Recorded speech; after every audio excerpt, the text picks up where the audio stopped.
Welcome back, MTN Giants podcast.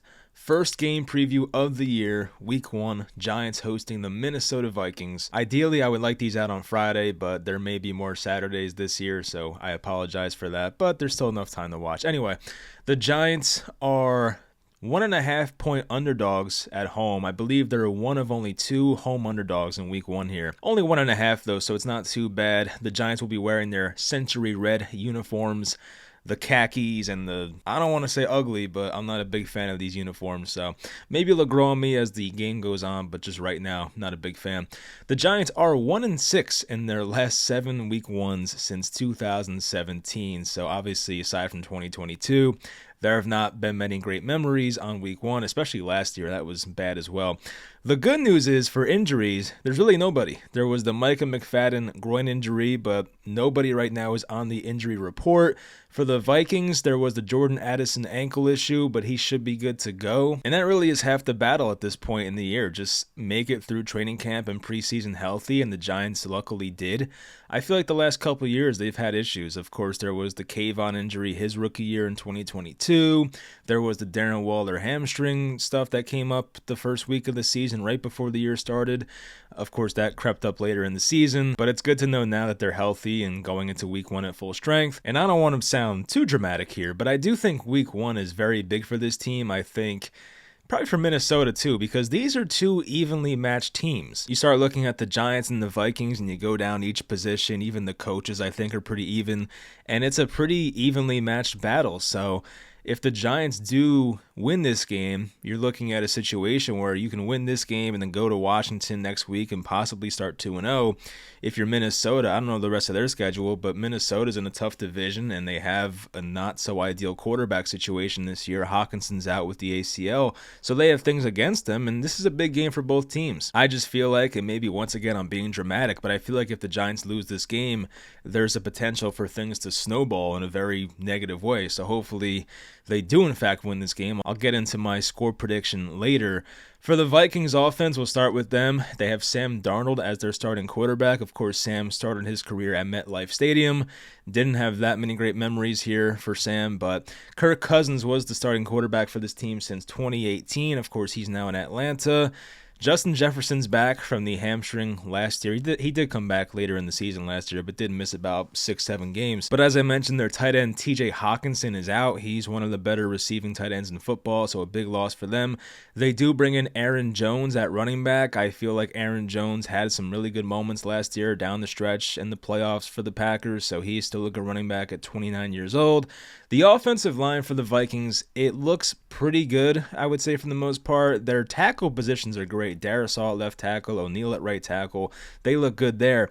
The interior is concerning. Garrett Bradbury at center. You have 2 guards that are not that great, so this may be a situation for Dexter Lawrence to have a great game, and he did in the playoff game in 2022. He destroyed Garrett Bradbury, and I could see the same thing happening here. The big question for them is, can they block the Giants' defensive line? Can they block Lawrence? I don't think they can. Can they block Brian Burns? I feel like Darisaw is going to have the assignment there, and I would think for the most part it should be an even matchup. Then you have Kayvon Thibodeau versus Brian O'Neal. I mean, Kayvon, at some point, you have to break out, and I really think this is a massive year for him. So Kayvon hopefully can come out week 1, have a great game, and have a lot of pressures and some good run stops. The Vikings are a well-coached team, and I do go here on the offensive side of the ball because Kevin O'Connell, of course, more of an offensive mind, and it didn't really matter who they had at quarterback last year. Of course, they had the Cousins Achilles injury, and before Cousins got hurt, this offense was rolling. They were really good.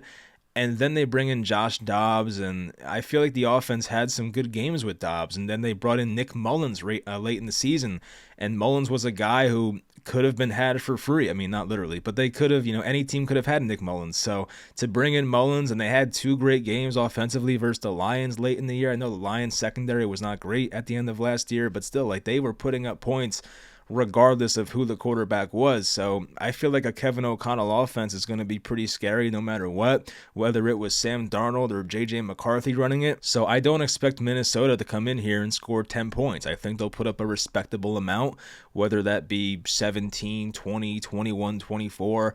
I do think the Giants offense has to do something in this game to win it. For the Vikings defense, I would say I had no idea the Vikings defense was this good. And I'm not saying that because they're great, but like, of course, the last couple of years. I mean, last year they got better. Brian Flores came in. They were like a mediocre defense, middle of the pack in terms of points allowed. I think they were 14th in points allowed last year. Of course, in 2022, which we saw as Giants fans, their defense was horrendous, and 2021 was pretty bad too. But I almost forgot who they had on this team. Of course, this is a Jihad Ward revenge game. He's now on Minnesota. But looking at the cornerback spot for the Vikings, they have two good veterans. I mean, I don't know how good they are anymore. Of course, they've taken a bit of a step back. But Shaquille Griffin, the longtime Seattle Seahawk, I believe he went to Jacksonville after. He's one of their starting corners. And Stephon Gilmore, the 2019 Defensive Player of the Year. Gilmore was really good a couple years ago. He had a stint with the Panthers where he was great in 2022, I believe that was. So I still think those guys have something left in the tank. I know Griffin's not that old. He's 29, but Gilmore's like 33. So for a corner, that's pretty up there in age, but I think those guys are still good corners. Byron Murphy Jr. is their slot corner. He was the former second-round pick of the Cardinals, and he was their slot corner last year, so he is familiar with this Brian Flores defense. Harrison Smith is still playing at 35 years old. Cameron Bynum, also another safety there who had a really nice breakout year last year. They have Fabian Moreau in the secondary. He was a Giant in 2022, played some pretty good snaps for the Giants that year. So they have good cornerback depth on this team for sure, and good safety depth, honestly. Their linebackers are pretty good. Now, Ivan Pace did have a quote about the Giants offense that would really catch your attention as a Giants player on offense. So Ivan Pace, the Vikings linebacker, said, "We bout to go crazy, man. It ain't even going to be no matchup." So, he obviously has no respect for the Giants offense, and maybe he's right. Maybe people shouldn't respect the Giants offense, especially what we saw last year. But that is just bulletin board material to hang up there. And look, one of their starting linebackers does not respect you guys. What are you going to do about it? You know, what are you going to do? So, pretty ballsy quote for a week one game. But of course, Pace was a UDFA last year, had a really good rookie season, very undersized as a linebacker, but he gets it done. Blake Cashman is also there at linebacker, a former Texan last year, a former Jet as well. Jonathan Grenard was also signed from Houston, so they get a couple Houston players. It was kind of like a swap. Danielle Hunter went to the Texans, and of course, Grenard is now with the Vikings. I've said it before, I think Danielle Hunter's a better player, but Grenard is no slouch either. He's a pretty good edge rusher. Dallas Turner was drafted 17th overall out of Alabama, playing defensive end for this team. They also signed Andrew Van Ginkel from Miami. So they've added depth everywhere. That's what I'm saying. Like, I really did not think that this Vikings defense was this deep. Maybe not this good, but like this deep.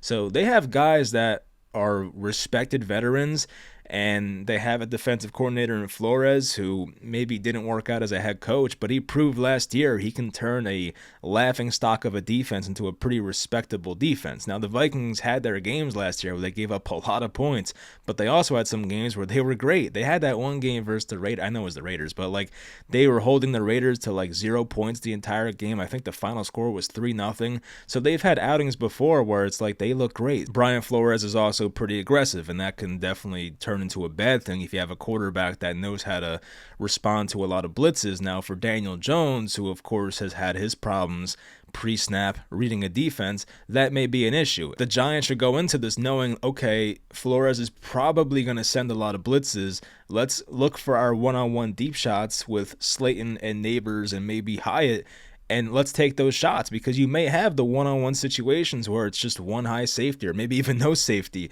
and it's just one-on-one with a cornerback. And as I said, I know those cornerbacks are seasoned and they're good players, but Gilmore does not have the same set of wheels that he had 5-6 years ago, and probably same for Shaquille Griffin as well. So if you can get one of these young guys, Hyatt, Neighbors, I know Slayton's not that young, but still Slayton's in his prime, get one of those guys one-on-one with one of their older corners and take a deep shot. Why the hell not? Like, I really hope Daniel Jones lets it loose this game, because this would be the right game to do it. So what I'm looking for with the Giants offense, of course, week one, you're looking at playing time, things like the tight end rotation. How does that rotation with Bellinger, rookie Theo Johnson, Chris Manhertz, how does that rotation go? I do want to see Theo Johnson play a good amount. Hopefully he does. The running back rotation, there was the quote with Brian Dable about playing Singletary a lot, so I would not expect Tracy or Eric Gray to play all that much in this game, but Devin Singletary may see 80% of the snaps or something like that. So hopefully Singletary plays well in this game, his Giants debut. The offensive line, I'm assuming, is going to be Thomas, Runyon, JMS, Van Roten, Illuminor in that order. So we're going to see how they match up against this Vikings defensive line, who, as I mentioned, they have some players now, Grenard, and I mentioned Dallas Turner as well, Van Ginkel, so they have some guys to watch out for. Defensively for the Giants, I think the guy playing next to Dexter Lawrence should have a nice game, whether that is Nacho, Nunez Roches, or Elijah Chapman, Jordan Riley, whoever is playing next to Dexter Lawrence majority of the time. That guy is going to have a lot of one-on-one matchups that he can take advantage of and get interior pressure and try and stop Aaron Jones and Ty Chandler in the run game. So whoever's that next defensive tackle next to Dexter Lawrence has to do a good job, because they're going to get a lot of one-on-one matchups. I'm sure Lawrence will be doubled and triple teamed, and they will not let him take over the game, or at least try not to. The Giants linebackers, I'm sure, will be the same as we saw last year, starting Okereke and McFadden. We may see some Muasau, we may see some Curtis Bolton, but I'm sure that's more for special teams. I don't know how many actual defensive snaps they'll get. The cornerbacks have a big assignment, of course. I'm excited to see what Deonte Banks looks like versus Justin Jefferson, who I believe is the best receiver in football now. I mean, it is a tough assignment. He had a quote where he basically said, like, you know, this is what you want. It's the best of the best. So he's looking forward to it. He has the right mindset, but it is a very big matchup for him. So hopefully in his first game in year 2, he looks great. Drew Phillips at nickel corner, I'm excited to see what he looks like. And the cornerback 2 spots on the lookout for too, because they just signed Adoree Jackson last week. You have Cordell Flott, who might be playing outside this year. Trey Hawkins, maybe, a guy like that. So we'll see what the cornerback 2 spot holds for this team. They'll probably be in charge of guarding Jordan Addison, who had a lot of big plays for them last year, more so with Kirk Cousins, but he caught a lot of deep balls, had like a touchdown on every 7 catches. He was in my fantasy football bust video, so I'm not that high on Addison, but he caught a lot of touchdowns. Crazy efficiency last year. I don't think it's sustainable, but this is just one game, so, you know, you never know. And then the safeties. I'm interested in a guy like a Tyler Nubin, who's making his debut against a quarterback who is prone to throwing interceptions. So a guy like Nubin, who's great at anticipating passes, can he get his first career pick on Sam Darnold? It would not be the most shocking thing. Now, I do think with Kevin O'Connell calling the plays, they will definitely make Sam Darnold's life easier, and I think he'll have a lot of easy throws, but there will be the times on 3rd and long, 3rd and medium, where you know they're throwing the ball, where they will have their shot at getting their hands on a ball. And with the Shane Bowen defense now and dropping in more zone, they will have their eyes on the quarterback. I've said that before. So they're going to have more opportunities now for interceptions than they did with the Don Martindale defense, which, yeah, it was great for pressure and getting sacks and all that and forcing inaccurate passes, but it was tough to get interceptions because so many guys were in man coverage, and obviously it's a lot easier in zone to get interceptions. The quarterback battle is pretty big too. So you think about Daniel Jones and Sam Darnold, DJ's first game coming off the ACL, well, first real game, I should say, coming off the ACL. We saw him in Houston for a half. It had its ups and downs, to put it nicely.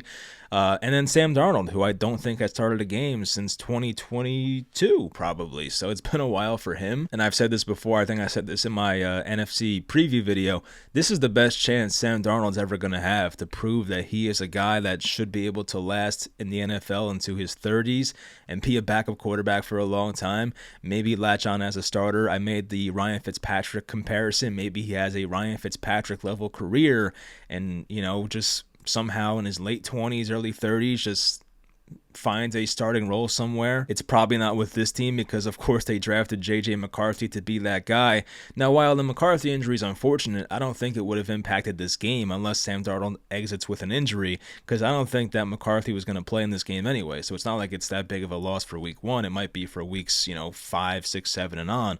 But for this week, at least, I don't think it was that big of a loss. And I'm trying to think, like, which quarterback would I rather have between Sam Darnold and Daniel Jones? That's a tough one. I really don't know. I mean, taking everything else out of it,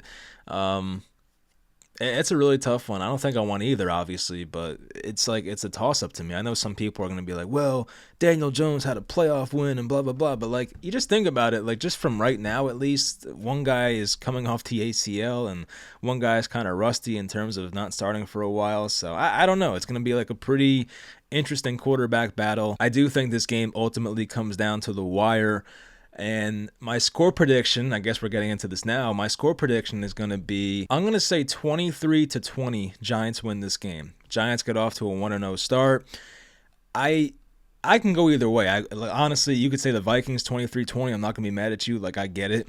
But I just feel like the Giants are going to win this game. I don't know why. They're going to be wearing the century red uniforms, and it's their 100th season, and there's a lot of time to prepare for this game. I know Minnesota could have the same excuses and whatnot, but for some reason, I feel like they're going to come out ready for this game. It's not going to be like last year. I trust them to at least have a good enough game plan to win this game. And maybe Sam Darnold comes out and shocks us and is great all of a sudden. But my biggest concern is the Giants' offense. If the Giants have an offense anywhere like last year, where Daniel Jones is a deer in headlights once again, which he probably will be anyway, but I feel like there's enough ways to just get around that and just force the ball into Neighbor's hands and force the ball into Wandale's hands in ideal situations where it's just easy throws and pitch and catch, and you have Singletary who hopefully can run the ball pretty well. By the way, Saquon Barkley last night, not bad, huh? Not bad. I mean, look, I'm not going to be too mad about that. I wanted Saquon gone for a long time. Did score 3 touchdowns. Good for him. I face him in fantasy, so I'm not happy about that. But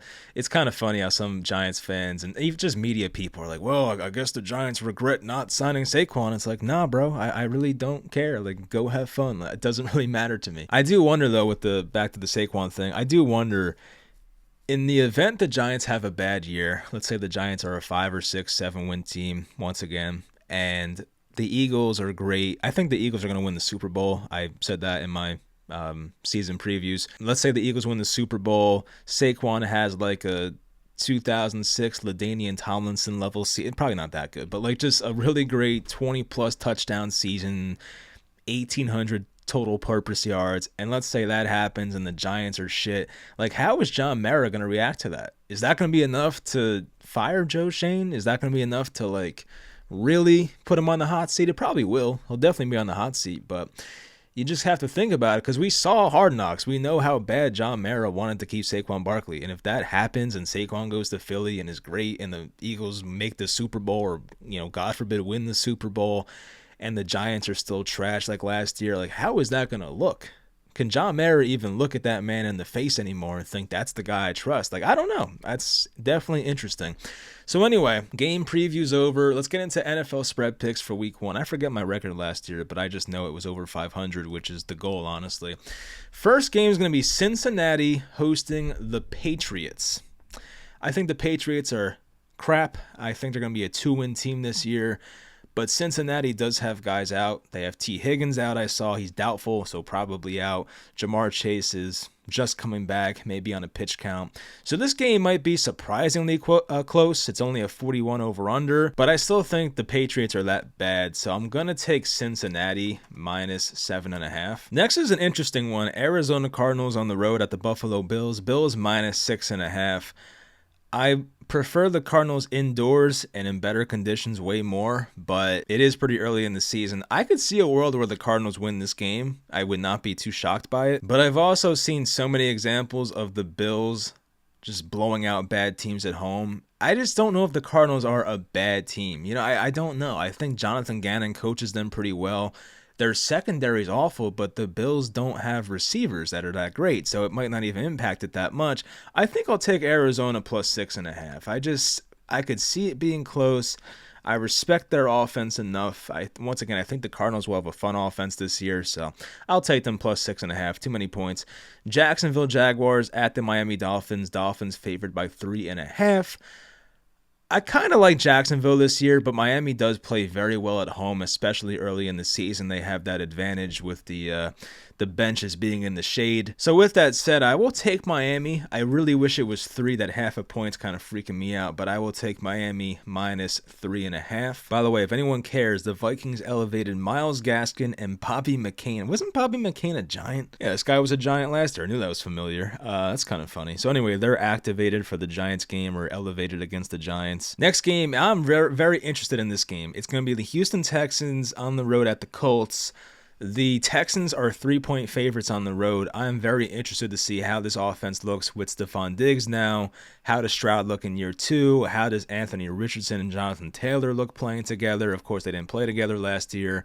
I think that rushing attack's going to be great. Once again, I really wish it was 3.5. I would definitely take the Colts in that situation. I could see a push, so I think with that being said, I'm going to take the Colts plus 3. I think they're alive to win this game. I do like Indianapolis this year. I do like Houston as well, of course, but I think the Colts are a bit slept on right now. I mentioned the Giants-Vikings. I have the Giants winning, so I'll take the Giants plus 1.5, obviously. The Titans at the Bears. The Bears are 3.5-point favorites at home. The debut of Caleb Williams. This is also a game I'm going to keep a close eye on because I did a video about Will Levis a couple of weeks ago, or probably a month ago now. But they added a lot for him, a lot of weapons, a new head coach that's offensive minded. And I'm very curious to see, is this like a breakout year for Will Levis? And of course, the debut of Caleb Williams. I think the Titans are alive to win this game. It's 3.5, which I like. Definitely more than 3. So I'll take the Titans plus 3.5. And I know there's that stat out there about, I think it's first overall pick quarterbacks, or I forget if it's first round or first overall. I think it's first overall. But first overall pick quarterbacks have not won their first start since like 2004 maybe, where I feel like that was Ben Roethlisberger. I could be wrong, but I think it's Ben Roethlisberger. That would make sense. Eli didn't start, of course, and neither did Phillip Rivers. Speaking of Roethlisberger, the Steelers are on the road at the Falcons. Arthur Smith returns to Atlanta. I wonder what the fans are going to say to him. That's going to be funny. There's going to be definitely some video on Twitter of some fan heckling Arthur Smith, and I feel like he's the type of guy to clap back. He was going to definitely be in his feelings if that happens. So the Falcons are 3.5-point favorites. The Steelers don't know who's starting at quarterback because the Russell Wilson hamstring/calf issue popped up again, but I don't even care who's starting for them. I'm taking Atlanta minus 3.5. I like the Falcons this year. I think they'll win about 10, 11 games. They'll win that division pretty easily. I feel like the South is terrible. Of course, it's kind of risky because Kirk Cousins has not played since the Achilles, but I'm assuming he'll be fine. He looked good in training camp, so I'll go with that. The Panthers on the road at the Saints. The Saints are 4-point favorites. This is a game I have no interest in watching. Both teams are garbage. I mean, I'm kind of interested to see how Bryce Young looks in this offense now. Of course, a new head coach with Dave Canales. Maybe Bryce Young actually breaks out this year. I really don't know who to take in this game. I feel like it's just a coin flip type of game, especially for the spread. I think I'll just take New Orleans. I don't love it because I think the Saints are not that great either, but I don't know. It's only 4 points. I would assume they could win that game, but it might. Panthers might just win that game. So don't trust me on this one. I'm just going to take the Saints anyway. Broncos at Seahawks. The Russell Wilson revenge game from a couple years ago. Of course, he's no longer there, but the Seahawks are a -6. Bo Nix's first start in a pretty tough environment. I really love Seattle this year. I love their defense. I'm taking them. Mike McDonald is probably going to have some tough defensive looks for Bo Nix in his first start, so Seattle -6 for me. I think the Denver secondary, aside from Surtain, cannot contain the passing attack of the Seattle Seahawks, so I'll take Seattle -6. The Raiders are at the Chargers. Chargers -3. I'm easily taking the Chargers there. I just like this idea of Harbaugh in his first game. I'm not a Raiders fan. I don't really believe in them this year at all. I think the Chargers are a playoff team, so for me, I'm taking the Chargers -3. The Cowboys are at the Browns. I think this is Tom Brady's debut of being a broadcaster, so we'll see how that goes. The Browns are 2.5-point favorites. Of course, the Browns have a really good defense from last year. They are losing Jedrick Wills, their left tackle, I saw, so that's a pretty big loss, and maybe Jack Conklin, too, at right tackle, so for guys like for Micah Parsons, this may be a big game for them. I have no idea who to take once again. This is a fishy spread. I kind of was surprised reading it. I thought Dallas would be favored. I think I'll just take the points. I think I'll take Dallas plus 2.5. It's just not a game I'm going to bet in real life, but for the purposes of this show, I'll just take Dallas plus 2.5. I think they can win the game, so I'll take the points. Commanders at the Buccaneers. Buccaneers -3.5. This is a tough one as well. I do like the Commanders this year. I think compared to most people, I don't have them with that many wins. I think I had them at 7-10, but I could see them going to Tampa and winning this game possibly. And even if Tampa wins by 3, you still win the spread with the Commanders. So I'll take the Commanders plus 3.5. The Rams on Sunday night, they are at the Lions. The Stafford Goff revenge game on both sides. Lions -4.5. I think I'm taking Detroit. I really like Jared Goff in this matchup, facing a secondary that's not that great in my opinion. So this is a spot where Goff can have a big game, and I just think the Lions are a good team, of course. I'm not that high on the Rams. I think I had the Rams in the final wild card spot, but I could see them taking a step back this year, so I'll take the Lions -4.5. The Jets are at the 49ers, a 4.5-point favorite for the 49ers. I think the Jets are going to win this game, so I'm going to take the Jets to win it. I know that might be crazy, but I could just see it. The Jets obviously have been waiting a long time for this Aaron Rodgers debut to happen. Well, not debut, it happened last year, but like a real debut where he actually finishes the game. And I think the Jets will be up for this. I think that the 49ers had a pretty rough training camp in terms of guys being hurt and holdouts. Of course, they just got Trent Williams back and Brandon Ayuk. McCaffrey might be limited a bit. But for Breece Hall, Garrett Wilson, Aaron Rodgers, they're ready to go. The Jets defense looks tremendous on paper. You have Robert Saleh, who knows a lot about the 49ers. He was there a few years ago. So a lot of things in the Jets' favor. I think they might win the game. So I'll take them at +4.5.